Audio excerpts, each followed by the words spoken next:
Broadcasting live from the offices of policebackground.net. This is the Police Applicant Podcast with your host, Ken Roybal. Hey everybody, this is a special episode, YouTube Live. We're simulcasting on the Facebook group, the Police Applicant Group North America on Facebook. And this is going to be a special event tonight because I wanted to touch on the shooting that happened in Texas. And I brought in some very special guests. They are my heroes. And we got Sergeant Eric Tung from the Kent Police Department and Officer Donovan Heavener from the Federal Way Police Department. Welcome, guys. Thank you. Thanks for having me. Thanks for having us. So Evan's here. Welcome, Evan. And Cogito. I know that means something. It means something in something. Yeah. It means something in some language. I'm going to have to look that up for the time. Welcome, guys. This is the reason we wanted to do this is because, when the shooting happened, we all saw the videos and everything that's going on. The reason that I wanted to do this YouTube Live is because I wanted to bring two people in who are currently police officers. My last tour in patrol was in 1997, and the last time I did any kind of school active shooter training was 2001. And so I am so not the expert on this, and so I have to have somebody come in. So what I'm going to do is I'm going to facilitate the conversation, but we want police applicants to know that there's, even Donovan and Eric in this shooting that we've seen over and over again, the videos, the interviews with the officers, the stories, the plastered across the headlines, police officers. These police officers are heroes. Look at them. And it's kind of like, it's not that it's glorified. They are heroes. It's amazing the way, what they did.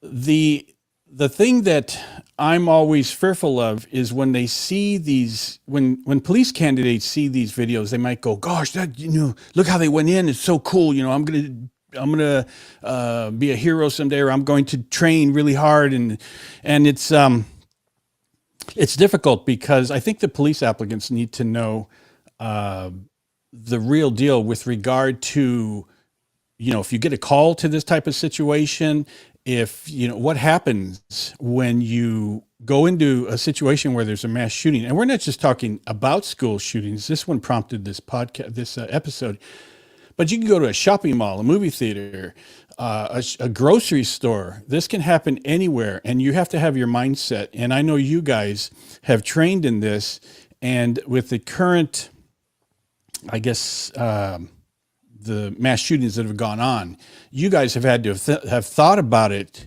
currently, what happens if I go in. So before we get started, I want to show a couple things on screen.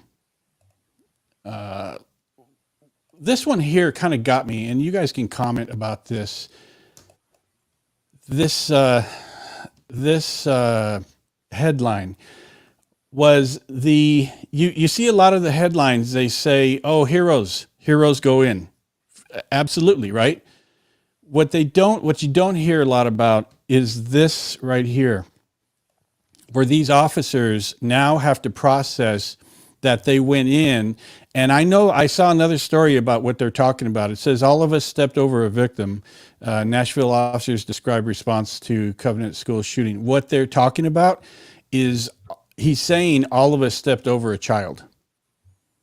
Right. And that alone just got me. But what I want to start with the actual video. I have a video here. It's about not even 2 minutes. So I want to set us up with that, and then we'll go into a conversation about this.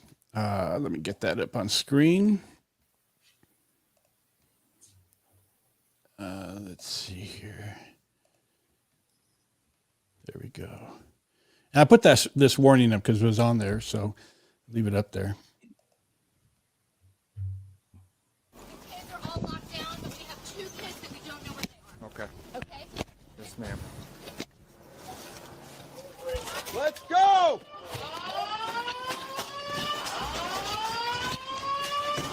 Let's Metro Police! On me. I don't know where he is. Metro Police, open the door! Just move right. Cover left. Cover left.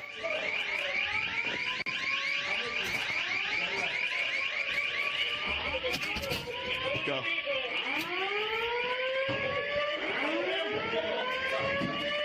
Hit that stair. Hit the stairs.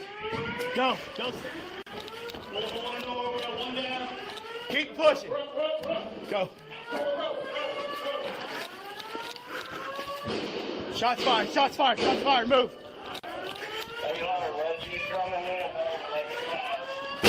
Right.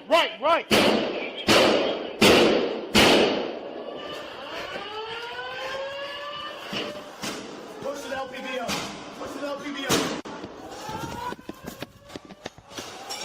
Reloading. Clear. Move. Watch out. Stop moving! Get your hands away from the gun! Get your hands away from the gun! That was intense. The first thing, and I want you guys to comment about this. The first thing that I, not on what I'm going to say, but when I first started seeing these videos, that siren, that just got my adrenaline going. Just like that siren, chilling, right? yeah. It's like you could, if you were scripting this, you'd put a siren like that in. That it must have been heart pumping to them.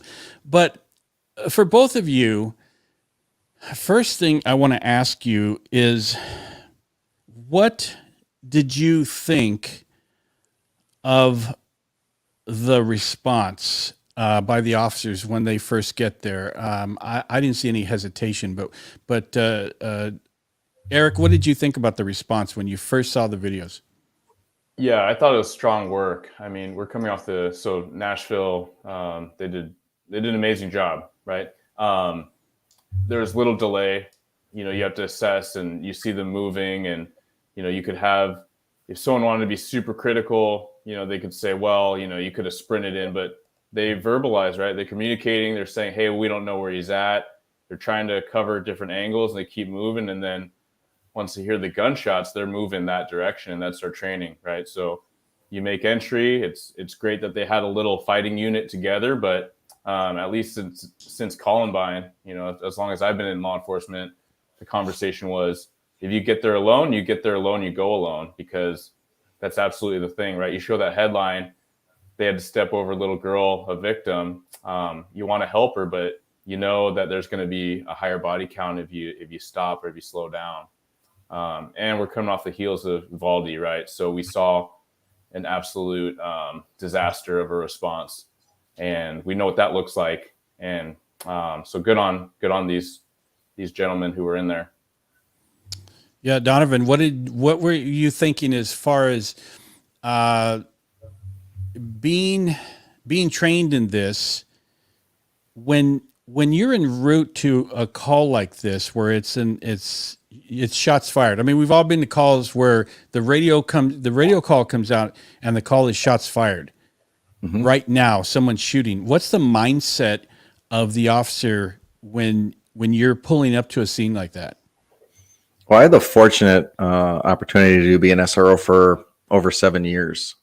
And being an SRO, if you don't think about this on a daily basis, you're not doing your job. And I mean, I already had the plan in place. If whatever's going on, I'm going in.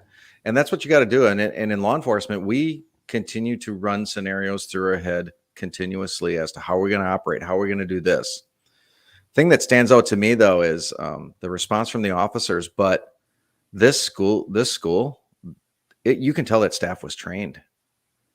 I mean, they met them outside. Mm-hmm. They handed a key off to the officers. They gave them information. This isn't just the law enforcement who did a great job to help put an end to this. I mean, that staff was there working hard to keep those kids safe before law enforcement ever arrived, and they knew what they needed to do. And for me, hats off to that school district and to those teachers and that staff and the staff members that gave their lives to protect those kids. It's a great thing all around as to what happened. It's unfortunate that lives had to be lost, though. But that staff did everything they could to save those kids. Yeah, and one of the things that I found kind of troubling was how the shooter got into the school. She just shot out the glass doors, and she just walked right in. I'm not sure. If there are assessments for that type of thing. I'm sure they're going to think about it now. But one of the things that I recognize, and I'm not sure a lot of people who aren't police officers, and I don't know what your policy is on this, but the officers that went, the ones that the two that are being hailed as the guys that went in, they appeared to be non-supervisory police officers, and they took control. And is it true in your departments on an emergencies thing like this? Because you're a sergeant, Eric, Yeah. and Donovan, you're a senior officer. If you go to a scene and you see that everybody's amped up, but there's somebody taking a leadership position, is that the guy in charge? At least for us, yes. That's what we say is that first person that arrives on scene, they know what's going on, and they're going to be running the show. They're going to be doing everything until they're not able to, and then the next person that's there is going to take over that lead. But this is not a spot where the supervisory role steps in. It's who's got boots on the ground. You can't have a supervisor off site running this thing. It has to be the people there that are running it, because no one knows what's going on inside that school. Yeah. And we talk about mindset, and I think that's a theme that we want to cover throughout this. But a lot of new officers or student officers or recruits or applicants, right? Every stage of the game, they're thinking, okay, like I won't be just on my own. I'll have experience with me. It's like, well, you will and you won't, right? And so to Donovan's point, the call is yours. You're the first one there. It's absolutely yours. And the second one in, you got to give them. They're catching up, right? They don't know. They haven't seen the things, heard the things that you have. They don't have the context until there's a lull in the action. Maybe a couple more officers marry up with you. Maybe there's a corporal or a sergeant or a senior officer that can see what you don't see and starts coordinating. But you're still the point, right? You're still the number one. So everyone has to be capable. And you talk about that. It takes a team, but really, when you know that might be you might be the officer just driving by that school, and you might be there in 3 seconds, and you can make the difference whether no lives are lost or whether 10 or 15 if you wait. That's, you see them moving, and you see them running up stairs in a different clip or different clips, and they got their rifles, they got their kits. We got to take fitness seriously. We got to take mindset seriously. Mind over matter. And that's most critical, right? You could bench 300 pounds and do laps around that school, but if you don't have the right mind, you're not going in. Yeah. I want to go a shout out here. Steve Gould, Things Police C, is listening. He says he's listening till he loses reception because he's out in the country area that he's on patrol right now. Mike has a very good comment here. This gives so much for training. Scenario design could inform a lot of practicals that aren't done in a lot of places right now. I'm kind of wondering about that.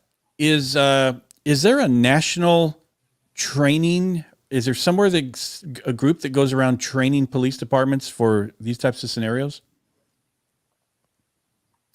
I'm sure there are. I'm sure that there's official groups, there's private groups. But what I want to talk about that we know close to home is Donovan and I work at neighboring police departments, and our Valley SWAT team, they conduct training for the whole gamut of, neighboring agencies. And they run that yearly. They run numerous sessions. They try to get, every newer officer through. So it is at this abandoned, creepy old school where it literally gets colder when you go in the building because it's haunted, I'm sure. But it's full simunitions. It's you're deploying by yourself, you're deploying with others. There's a lot of pop, blanks, and a lot of guns, sounds, stress inoculation is what we call it. Where you see that this is a training environment, but they're screaming, there's a lot of commotion, and you see officers' masks, their airsoft masks fog up right away, right? They're breathing hard, And we know this is training. We did safety checks, but those sim guns, they hurt. And it's not just that, but you're taken into that mode and you see officers getting really critical on themselves as they missed a corner, things like that. But that's the kind of realistic, reality-based training that we need, right? It's a time that you can do that gut check. I don't like to Monday morning quarterback because, we recognize usually that we don't know exactly what we would do in that same exact situation because we haven't been there. But absent that, if you take your training seriously and you really get after it and you train your brain, so you practice this mindset, right? Like Donovan's saying, he's a school resource officer and he's ready for the day. Every day it's in the back of his mind or the front of his mind, right? Whenever something weird happens or he hears something, and that's the kind of mentality you need. Not to go too much on a tangent, but we talk a lot about cops coming in, and it's great seeing on these interviews. Donovan and I do, and Ken, you help all these folks that want to be cops, and you hear all these great reasons, all these altruistic reasons to serve and build bridges and improve, community relations, and especially in the last couple of years, that's fantastic. But at the crux and the bottom line of this job is we need to protect innocent people from absolute danger. And that's not just, theft and stuff. That's lives, right? That's children. These children have nothing if adults don't stand up for them. And these adults, they did a bang up job, right? Like Donovan pointed out. But we are the armed protectors, right? So whether you want to call it warrior, guardian, whatever, that is the bottom line role that we need to cover. That's why the police were created. And then they started adding all these other things for us to do because, luckily there's not always, an armed robbery going on. So just something to keep in mind for those that are thinking about the job, because I push back a lot when people are like, hey, man, I want to help people. I'm like, cool, there's a lot of ways to help people. Teachers, like we need really good teachers more than probably most things, truly. But man, like you could help people in all kinds of ways. It doesn't have to be as a police officer. So you got to check yourself. Yeah. And, everything that Eric said, I mean, our Valley SWAT does a great job, but, coming from a different state as well, there is a group, a national group. It's Alert. I can't remember what it stands for, but I think it gets funding from the federal government. And they go out, they do civilian training. They do law enforcement training. They have different levels. And in reality, all the training that we do, whether it's Valley SWAT, whether it's Alert, whatever, it's all basically the same. It's just how you're going to enter. Are you going to go in a diamond formation? Are you going to go in and leapfrog? What are you going to do when you get inside? Just as long as everyone's on the same page, you're going to come out successful, and it is having that mindset. And I have the fortunate opportunity before our recruits go off to the academy, I get to teach them CPR. And along with that, I teach them tourniquet training. Mm-hmm. And when we talk about tourniquet training, I bring up the scenario, hey, you go to an active shooter, you're not the second, third group, and you're the fourth group, and now you're going to start applying aid to all these people who have now been shot. And I bring in the scenario, it's a school, and you've got to apply a tourniquet to a child, and you don't have enough tourniquets. Now you got to start making tourniquets, and you can just see the color leave their face as they're starting to think about, wow, this is real. This could happen, and I might have to deal with that. And I think our people, our podcast listeners that are getting into this business, they have to really think really hard to themselves. Is this something I want to do? Because this is not for everyone. Human nature says if there's gunfire, we're running the other way. But we're in the mindset, we hear gunfire, we're running towards it because we've got to protect everyone involved in this. So it's one of those horrible realities that we have to deal with. Yeah. And like I said, the last time I actually was in a patrol car was in 1997, and there weren't that many shootings. There was Columbine, and I don't know if there was any other ones that maybe you had those something like that. Sweet bank robberies, like in Heat. Mm-hmm. Oh yeah, they had that. Just shootouts in the street. Yeah, and there's a lot of hot calls that you go to where there's guns involved and people are shot and things like that. I think that for this kind of scenario, I'm wondering what your thoughts are on this call, because you like I say, you get shots fired call, but if you get a call that it's at a school, I mean, you're already thinking maybe it's multiple victims, maybe it's children. But Right. in a police officer's mind, I got two parts to this question. In the police officer's mind, you can't think like that.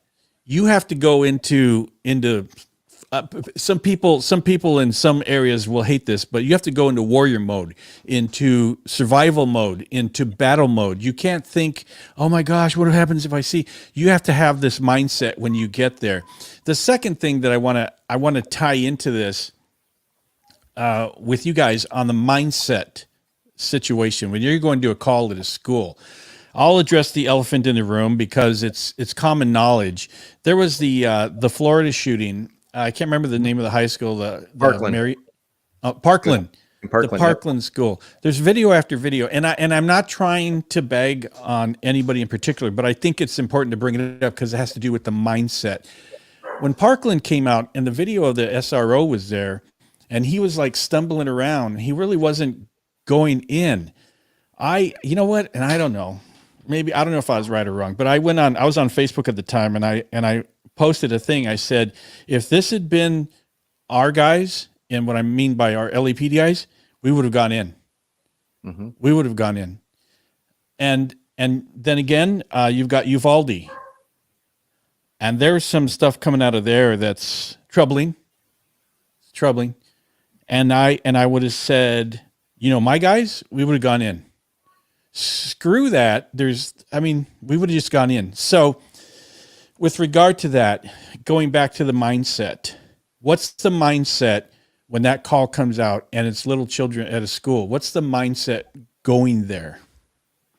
To me, mindset's going to be, I need to get there as quickly as possible, and I'm going in. If there's someone there that's going with me, great. If not, I'm going in. I'm doing whatever it takes to save those kids. For me, if I hear it's kids and it's just human nature, I mean, that ups the game even more. And I'm not going to lie about it. It does, because, I mean, they're kids. They have no way to protect themselves. They don't know what to do. And someone's taking advantage of that. And so for me, mindset, I mean, we always train, you need to get to that scene safe, right? Anything you got to do to get there, you're going to get there as quickly as possible to end that whole situation. Yeah, and I think it speaks to the patrol state of mind that you need, right? You have to be ready for the worst. And that's why cops get paranoid, and that's why cops don't trust people and all these things, right? Because we hear a dispute and there's commotion in the back and we're thinking, how many people have been stabbed by the time I get there, right? But that's what you need to be prepared for the worst. So when you show up, you're relieved when it's just, two neighbors kind of going at it over the hedges and how the branches grown over. Like, you're relieved. You're like, okay, this is nothing, rather than being overwhelmed, something like that. So when you hear an issue at a school, and we've had this when I've been working, where it wasn't even in our city, it was next, kind of next door in an unincorporated area, but there was a call of a student who showed up and he had made threats. And so everyone was kind of self-deploying, which is kind of a supervisor's nightmare. But I'm glad that was a thing happening, right? I'm glad that people were going and they had to get pulled back once the scene was safe, right? Once everyone verified, hey, actually the kid took off running and dropped his backpack. Oh, there is a gun in here. And they find the kid. No violence occurred that day. But you see that, 15, 20 officers were flying over there as quick as they could because we socialize this, because we train it, we talk about it. When I was on day shift, I had a pretty young crew, and one thing I told them, I was like, hey, this is your primary responsibility. And yes, we have all these calls and investigations and PR and all those things, but primarily active shooter happens in the day. So you need to be ready, right? I need you to know the shopping areas really well. I need you to know we don't have a hospital in our city. We have a couple right outside. So I need you to know where those are. Also, how many schools do we have? How many, this was a good example because it's a Christian school, right? But like that makes you think about how many daycares, these little basement kind of 3 classroom deals do we have in the city? Again, Christian school, right? Churches, synagogues, religious centers. Like these are things that need to be front of mind. So you recognize these are soft targets. And I mean, that kind of brings in what Ken was talking about the windows, but it's like, man, there's targets everywhere, and they're not going to bulletproof, glass those windows. I mean, some schools may if they're affluent, but I told my guys, like, hey, have your stuff ready. A lot of people carry what's called a go bag, which might be some extra magazines, maybe some water. But how many times we get out of our car, rack around in our rifle, we don't grab that bag because we're conditioned not to, right? We're just like, oh, we just grab a rifle to be safe just in case. But what about that bag? What about those extra supplies? Some people are really on top of it with extra tourniquets, med supplies.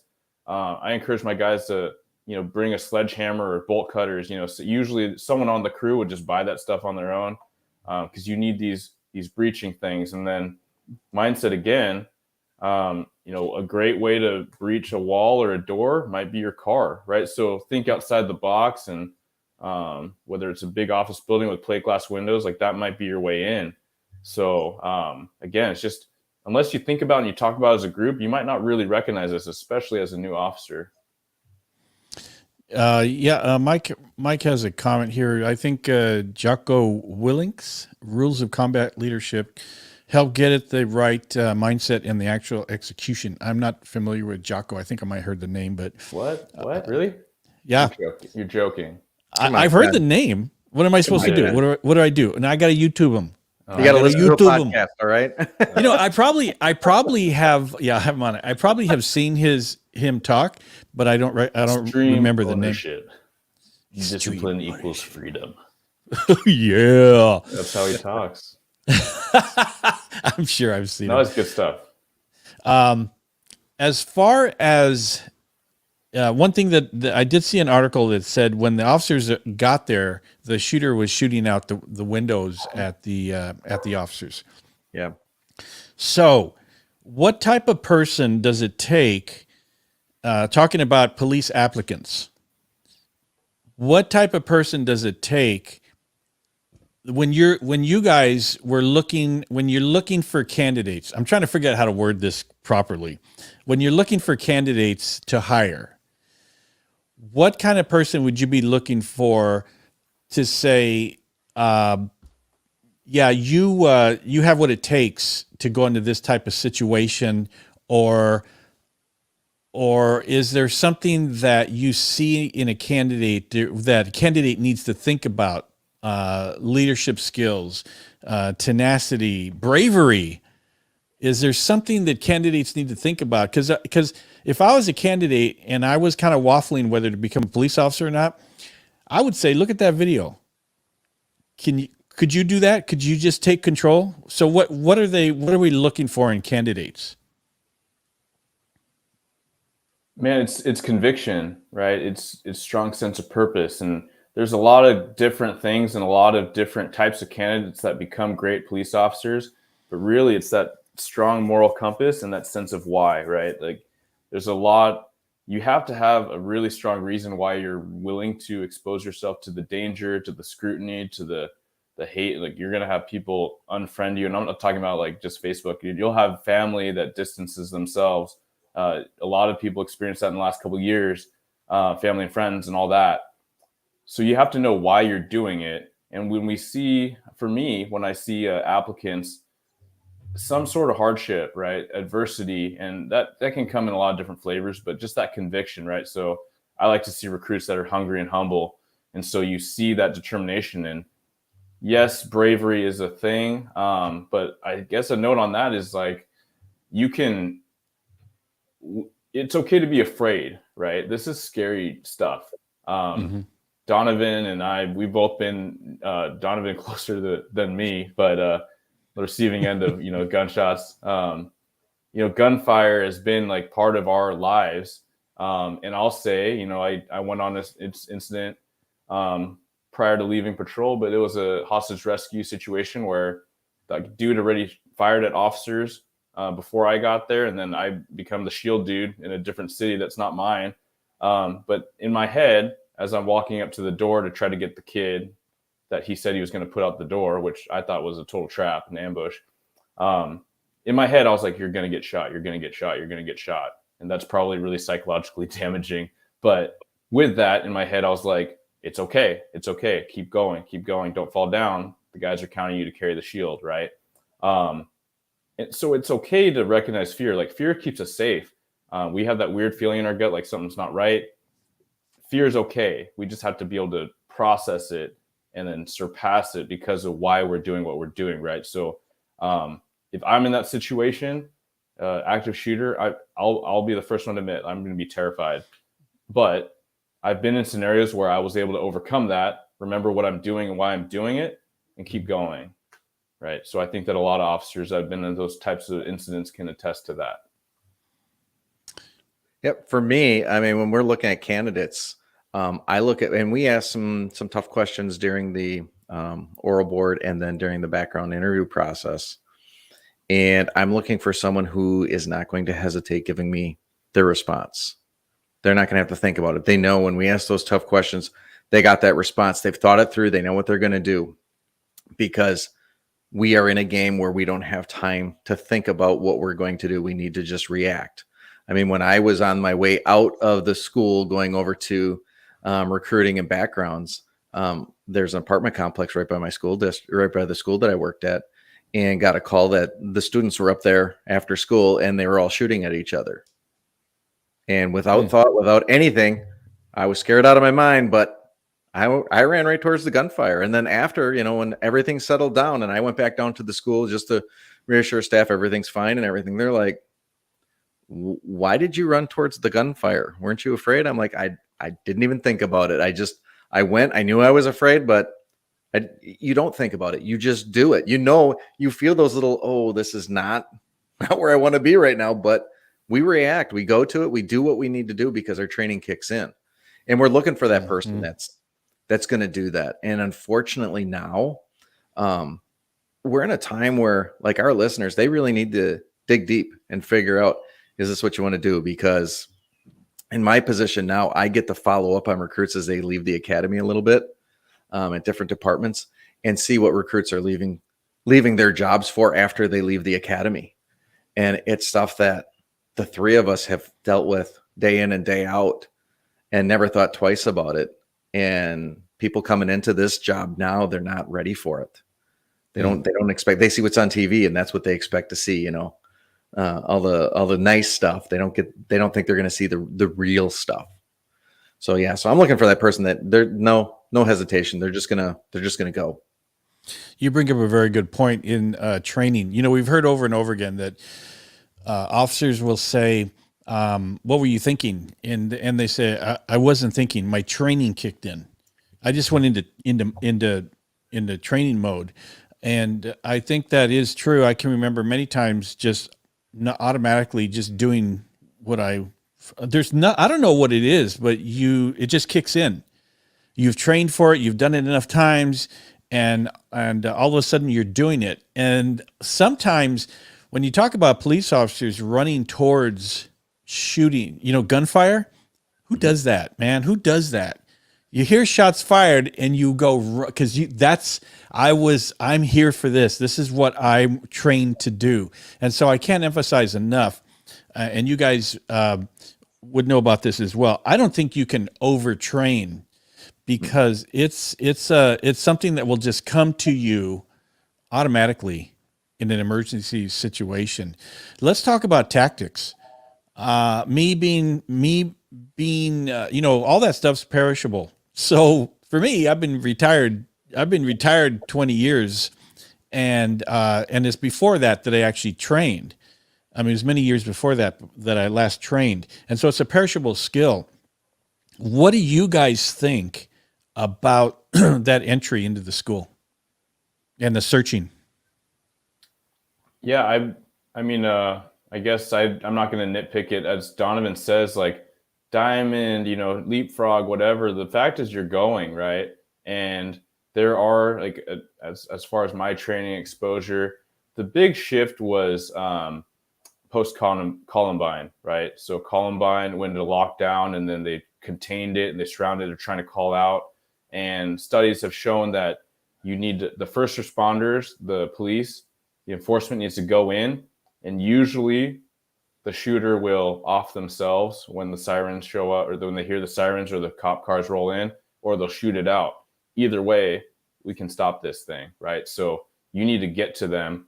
There is this kind of, Donovan could go more in this, but like academy speed, like if you have a break-in, right, just a burglary, then you go slow, methodical, super slow, slow, slow.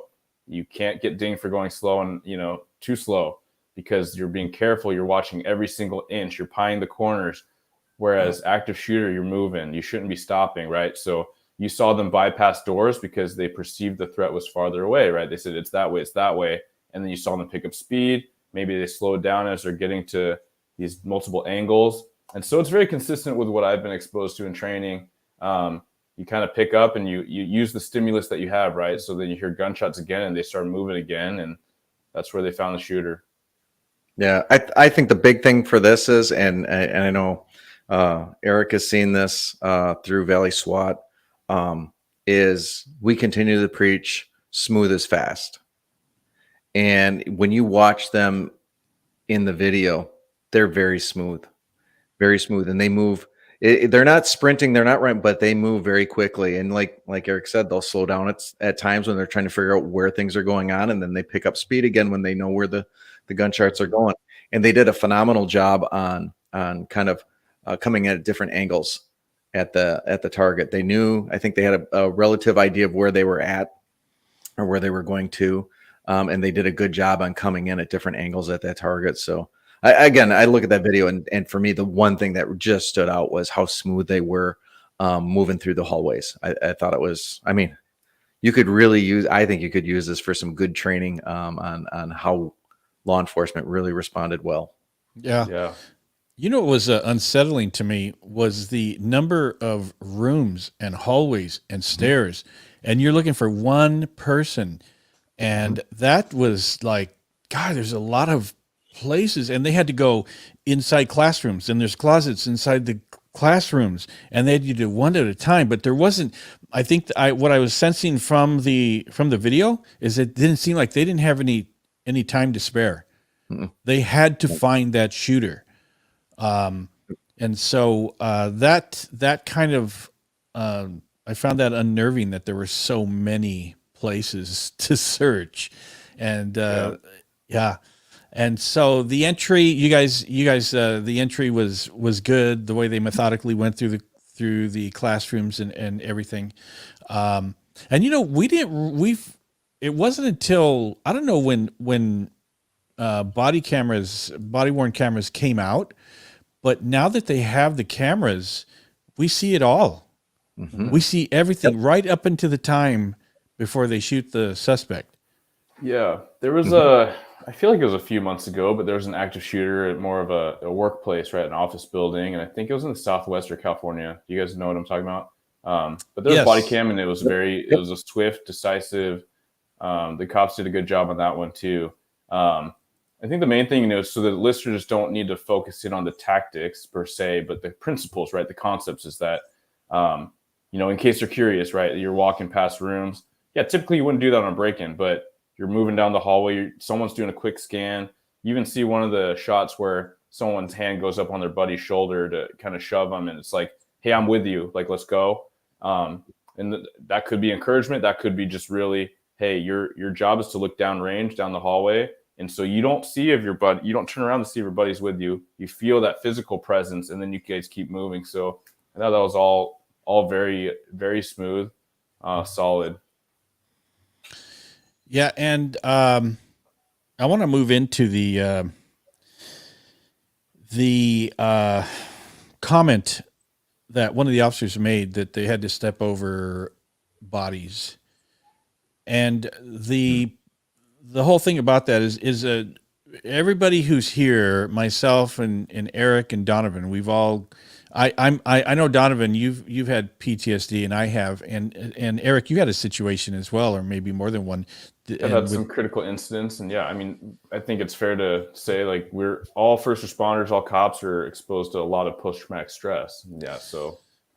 And I wanted to touch on that, in that what's going through what you go through it. The adrenaline is pumping when you get there. You take care of what you have to take care of. Suspect is neutralized, and now the scene has to be processed. And the way they went into the school, that's the way they're going out, and everybody's going to be, they're going to be, milling around, looking around, checking, for evidence, all that kind of thing. And in the meantime, the bodies are laid out. So for both of you guys, the question for me, and as far as the candidates should know, what happens after everything is over?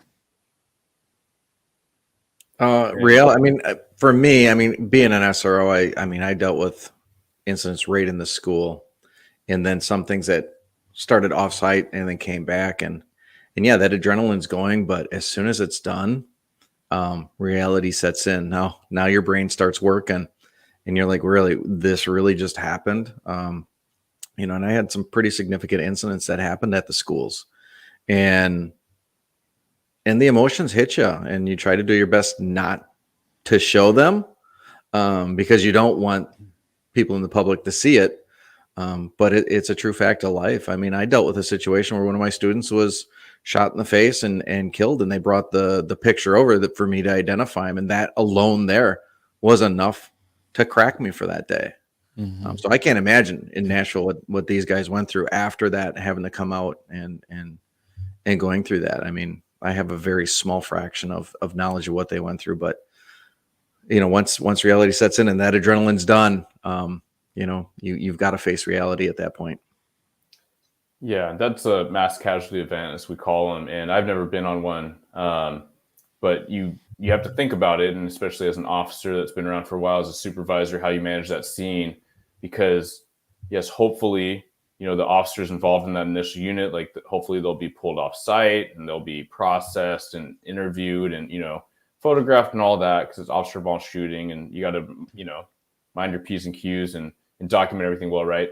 But hopefully the aftermath is they're getting support, and that's not just hey, they're being called heroes, and I think that's appropriate, but those officers involved, they have a lot of weight with all those victims around, right?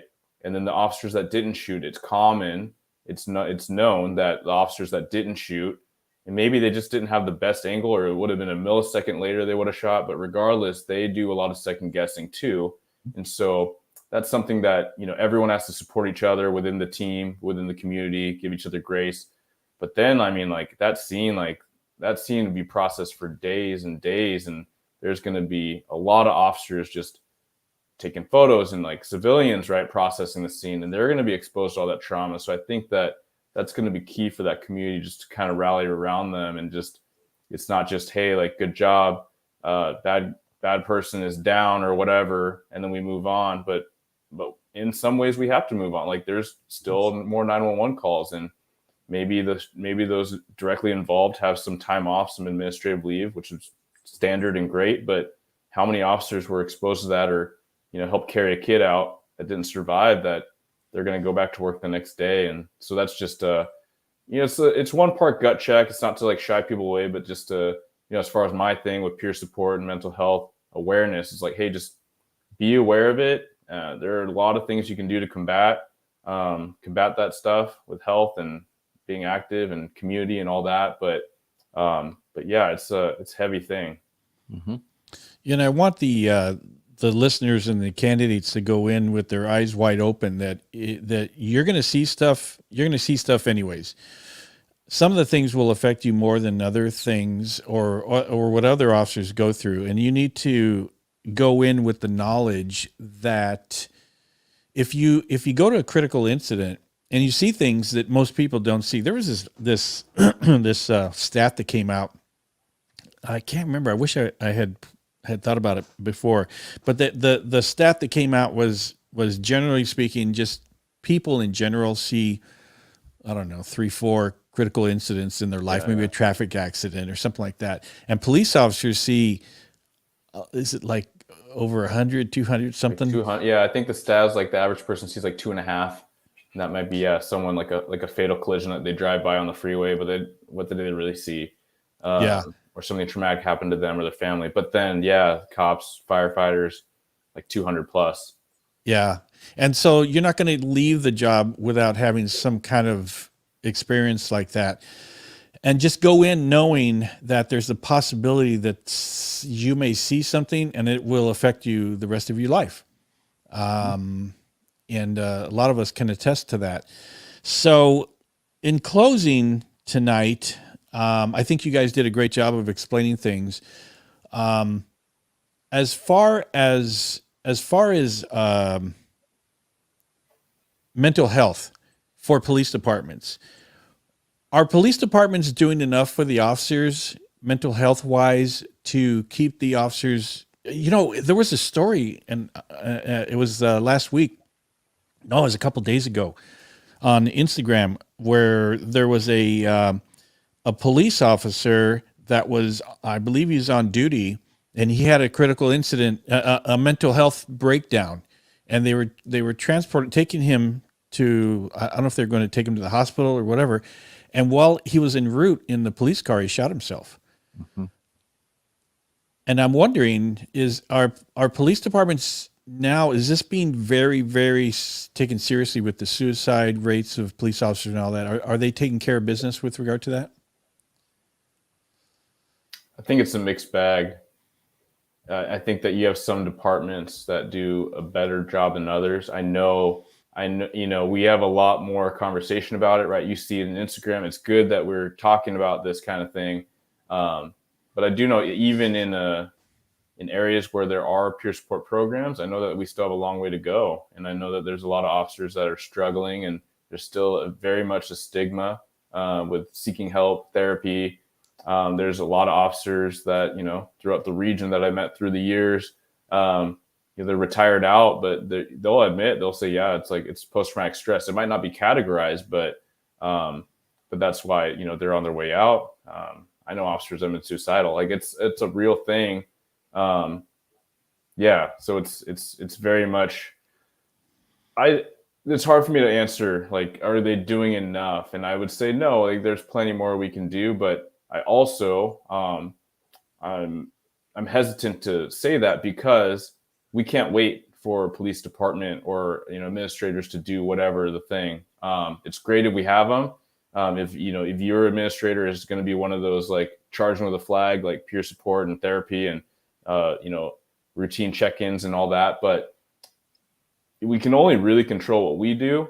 And that's going to be minding our own health. That's going to be setting up checks and balances, right? Like buddy support, buddy checks. It's even for my example, I'll say that I've reached out to my closest friends and family in and out of law enforcement to say, hey, if I get to that like super negative, super cynical place that I was at 2 years on, like I need you to tell me, because I won't realize it, right?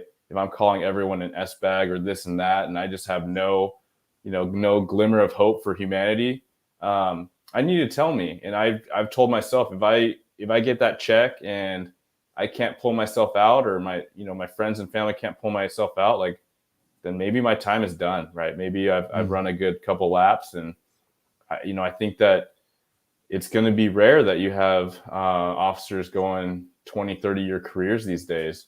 I think Perf did a study nationally. They're looking at 70% of officers are right now separating within the first 3 years. And that does include involuntary separation, right? So people, kind of like Donovan's mentioning, that don't make it through FTO or don't make it through probation. But that's still a staggering number, right? And so I think that there's certainly a lot more that we could do as a police culture to help support that. I'm gonna say that there are a few departments who do a great job, and there's a lot of departments that are failing law enforcement right now. Not even just departments, but I was super excited. Our Sheriffs and Police Chiefs Association put out this app that was supposed to provide resources and stuff. And when I got it, and everyone was supposed to be on it, we got our user login.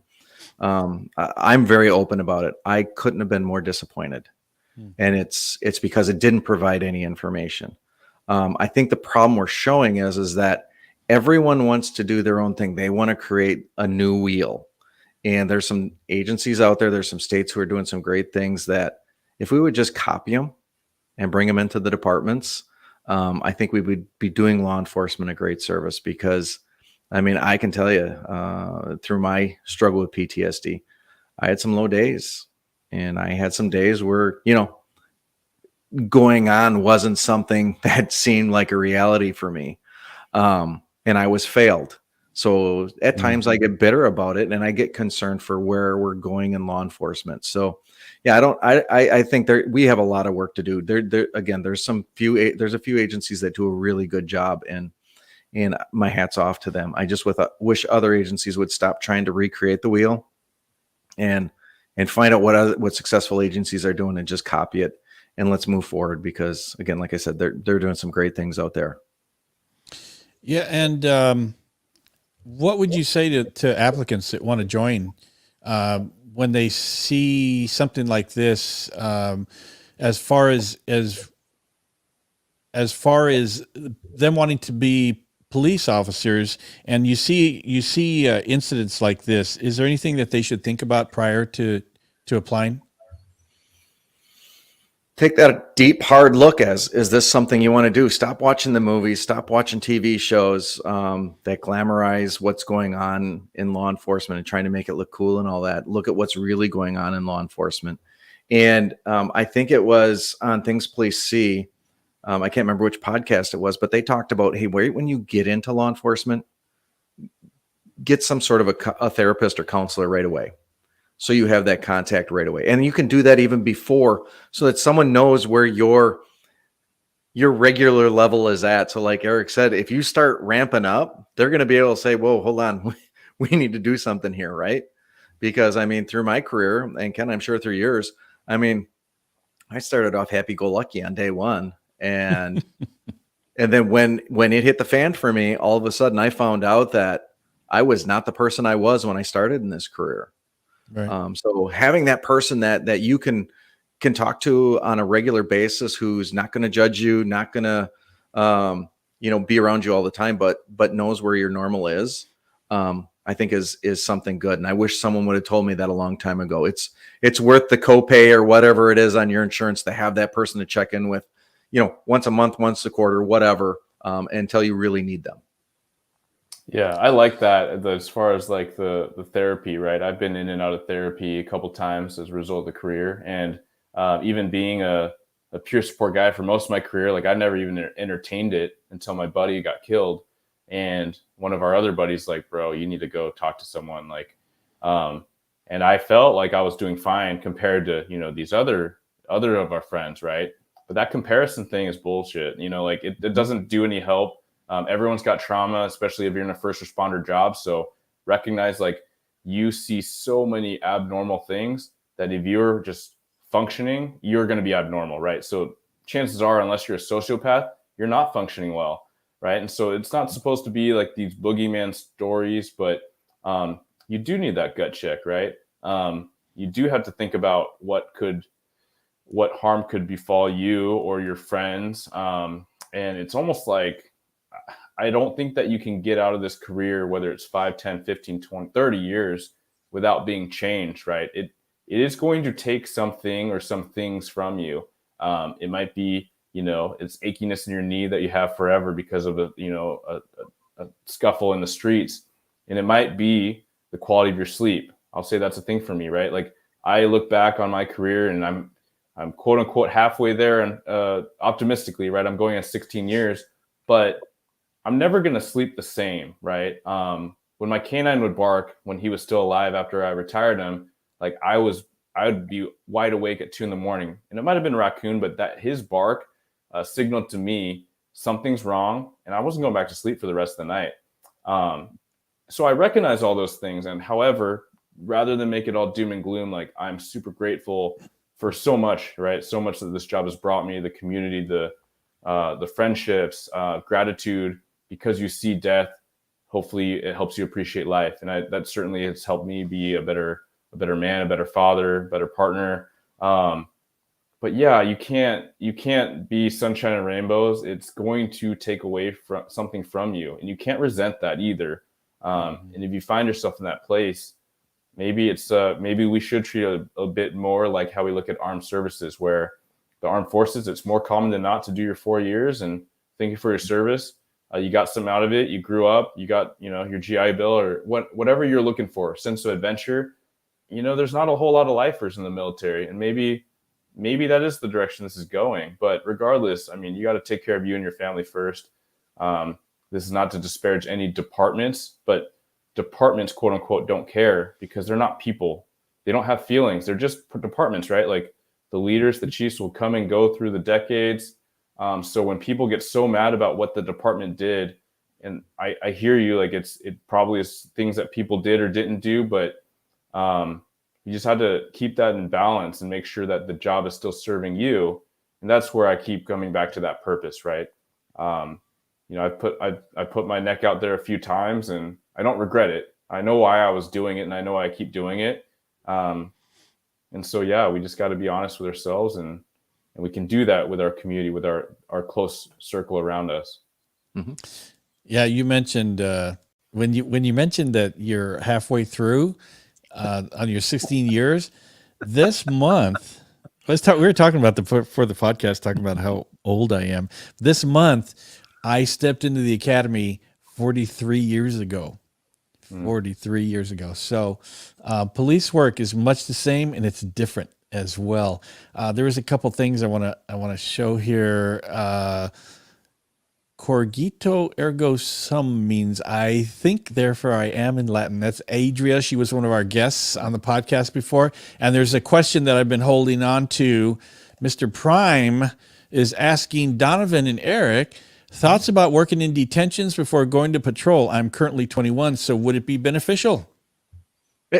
I got to tell you, being at the academy right now, in every class, I got to say there are probably 5 or 6 former detention officers that have moved over to working in law or as police officers. And I'll tell you, I know I started at a department where you had to start in the jail and then make your way out to the road.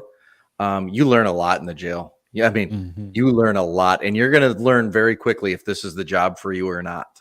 The jail academy is no matter where you're at, is always shorter than the police academy. So you get your feet underneath you very quickly in the jail, and you determine, hey, is this what I want? But you get an education on how to communicate with people very quickly, because when you're in that enclosed area, you've got to learn how to talk your way out of situations a lot of times. So I always tell people, don't hesitate to going into detention work if that's something that you're thinking, hey, I just want to give it a try, see if it's for me to move on to law enforcement. I always encourage it, and our recruits that come through from the jails and detention, they end up being great officers. Yeah, I've seen a ton of people come through that it's really helped them develop.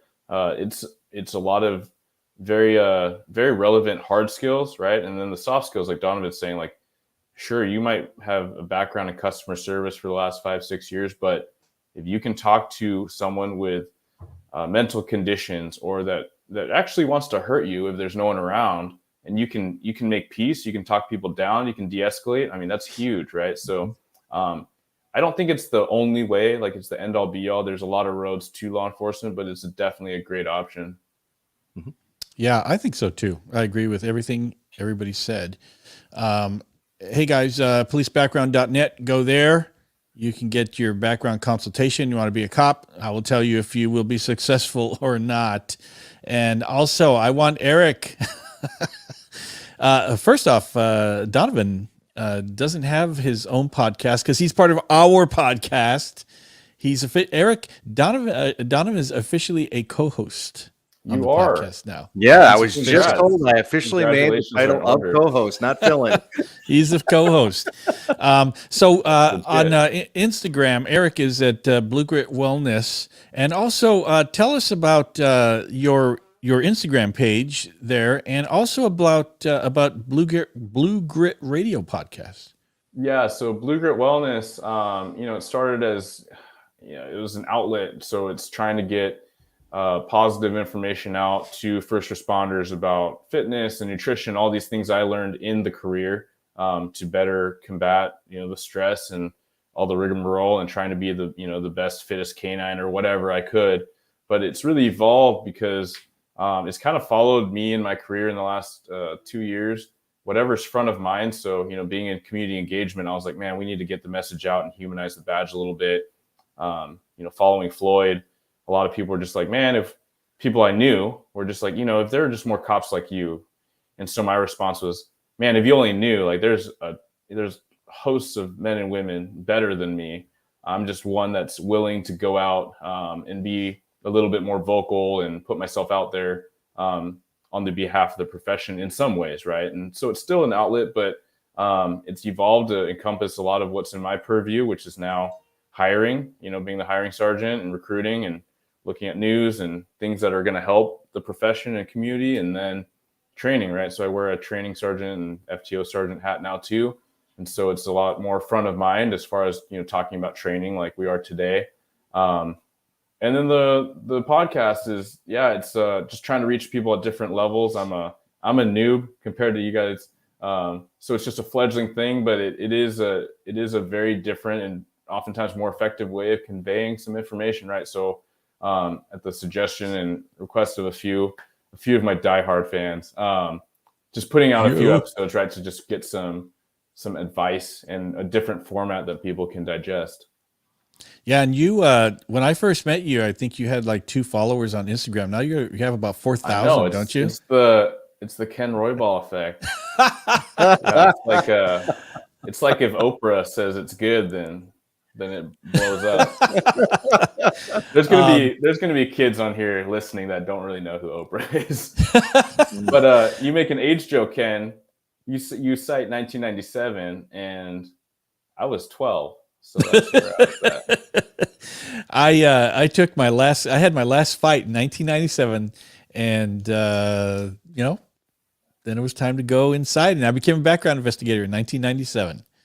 And so, it's pretty cool. The career is great.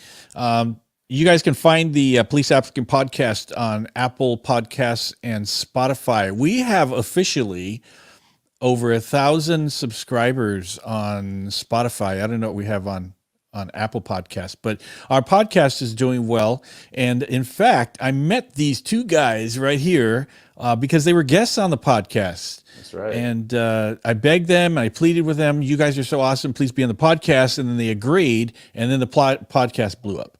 It just became amazing. And I begged you to come on the podcast. Come on now. Oh, you did. No such thing. No such thing. Do you guys remember your episode numbers? I don't. Okay. So just search for Kent PD and Donovan on the podcast, and Eric's been on here a couple times, so on the YouTube live as well. So we appreciate you guys being on here, and I think that will be it. Don't forget, I saw this on YouTube the other day. Don't forget to like and subscribe. And share. It's supposed to do something. Maybe, I don't know. But thank you, guys. And that'll end it for us tonight. You guys were great. I appreciate it. And we'll be back with more YouTubes. Appreciate you guys joining us tonight. Thank you. Good seeing you guys. Thanks.